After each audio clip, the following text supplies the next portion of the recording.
taking advantage of those few minutes between when the sun goes down and when it gets dark, because it's not 1,000 degrees. Right, kitty? It is our best time of the day. And now it's time to read.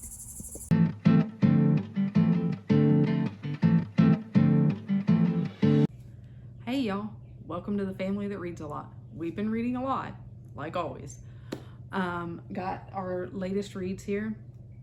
Need an opinion, have a book that made me mad, and have some really good books. So it's gonna be an interesting one today. I'm gonna start with the opinion.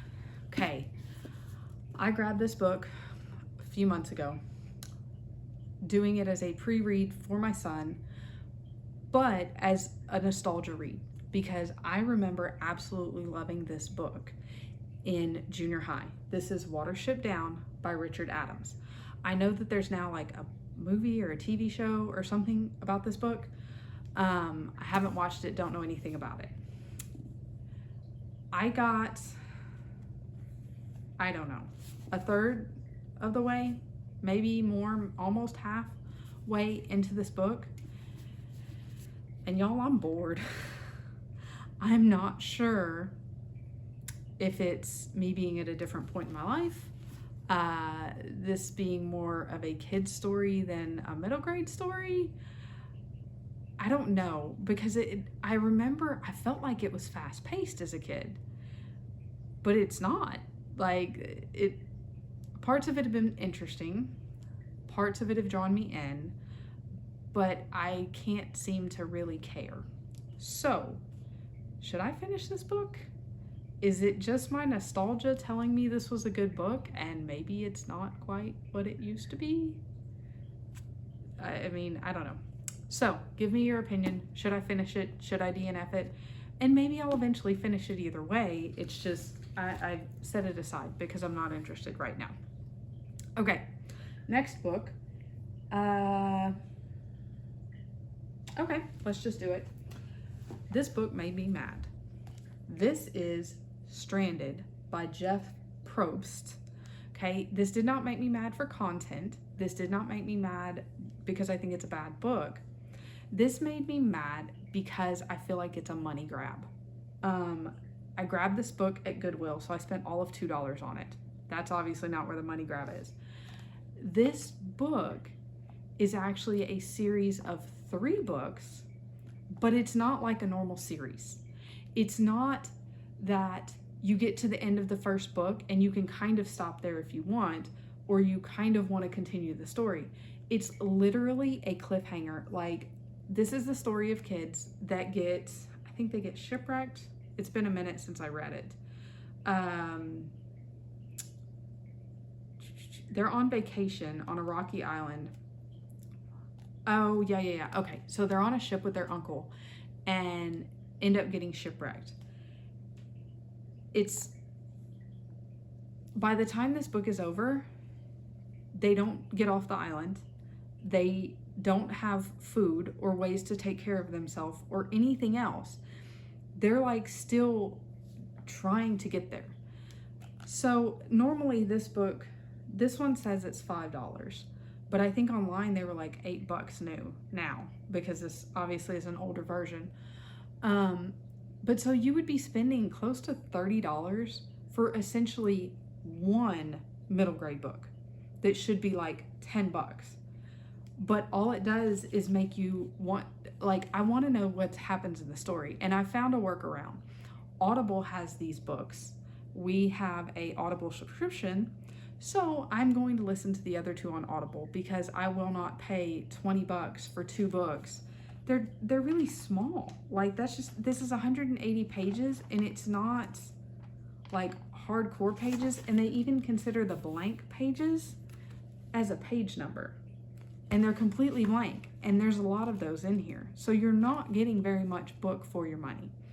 So anyway, was the story good? Yeah. Do I want to know what happened? Yeah. But did it make me mad?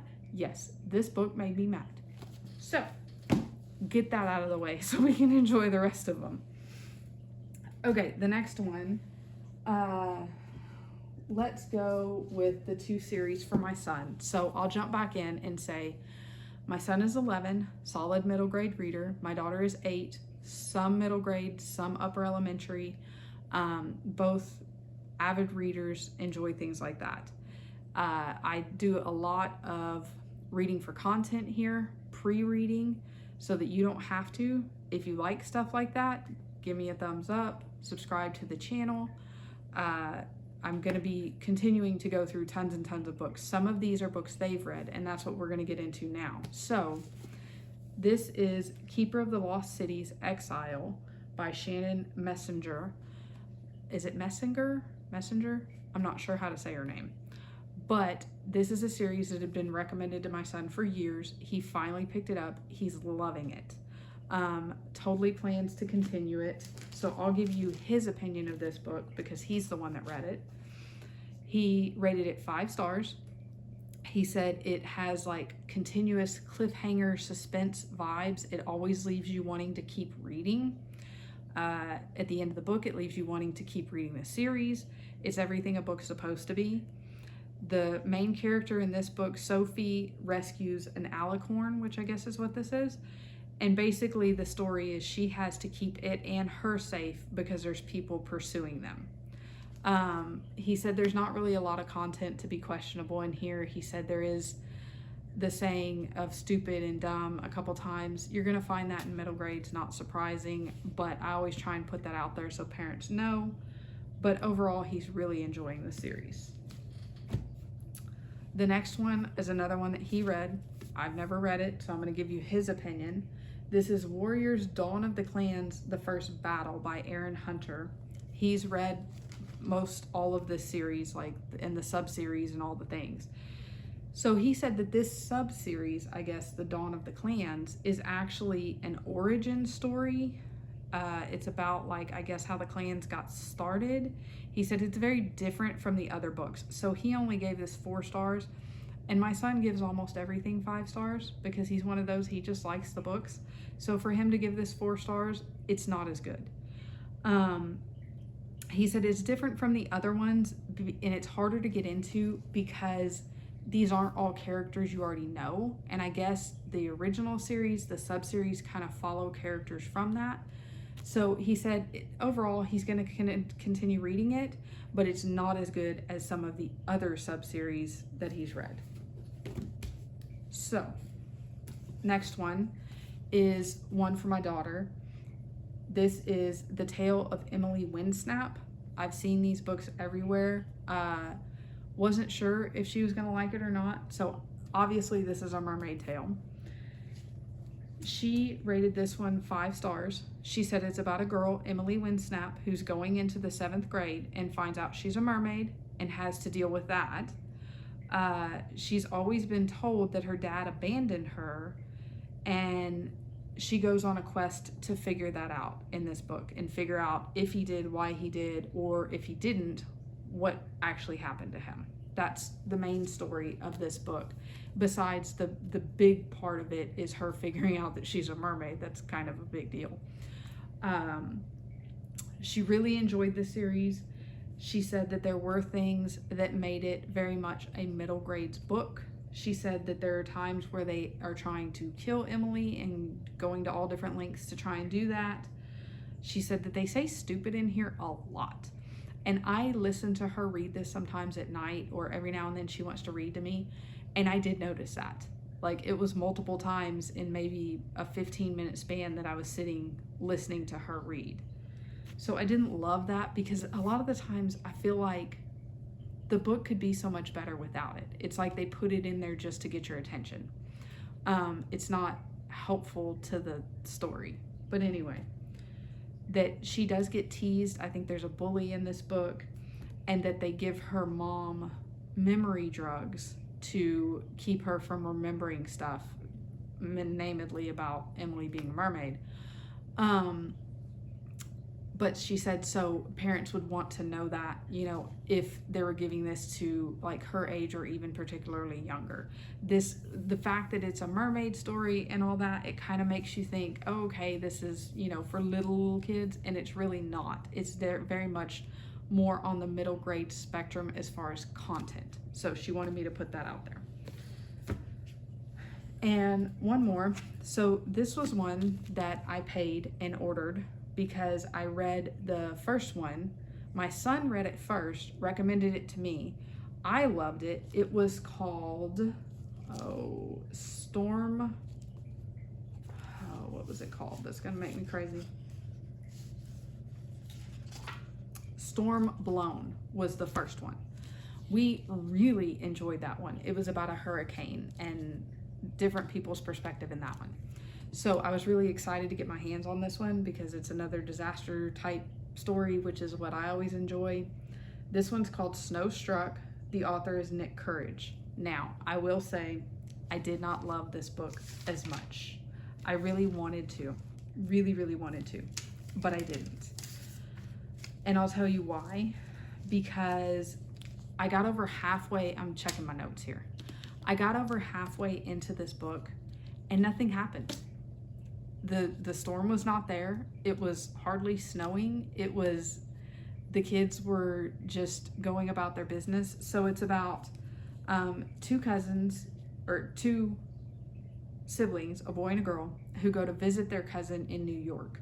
And while they're there, a massive blizzard ensues. Now, Nick Courage he writes with the idea of climate change in mind. So that's one thing to note that's in here.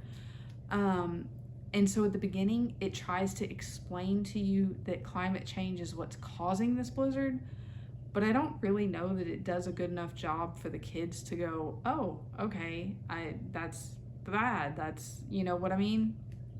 So I think it kind of missed there. We get halfway into the book and nothing's happened. So I feel like it missed there. And then it's multiple perspectives. So you get what's going on in different areas. You get the boy's opinion, the girl's opinion, what's happening at the national weather thing. There's a lady there she's the only character who was in the first book. That, first of all, was a little disappointing because I do like characters to carry over. You get her perspective, but then you get like the perspective of a fox and the perspective of rats in the subway. Why are we getting opinions of rats in the subway? And it was very random. Like, they just talked about the fact that people were there and stuff. It was super, super weird in that aspect. There were a couple chapters that I was like, why is this in here? Another part of it, I'll say, I've gotten used to what middle grade books do in the fact that they get the adults out of the way because the kids have to survive. They have to go on adventures. They have to do things on their own. And that's part of what makes a really good middle grade book is they're kind of, thrown on their own and have to figure it out. In this book, the kids never leave the parent's side. Now, I do think that that's a little more believable in today's world because I don't think kids have that ability to just go and do like maybe they used to. Excuse me. But I don't know. It was a miss for me. I wanted to love it. I wanted to love it so bad. But it was not as good as the first book. So that's where that one left. So like I said, we've been reading a lot. Gonna be coming up with more reviews. I've got some Amazon books ordered. I've got some things going on. So gonna have content coming your way. So from the family that reads a lot, y'all go read a lot.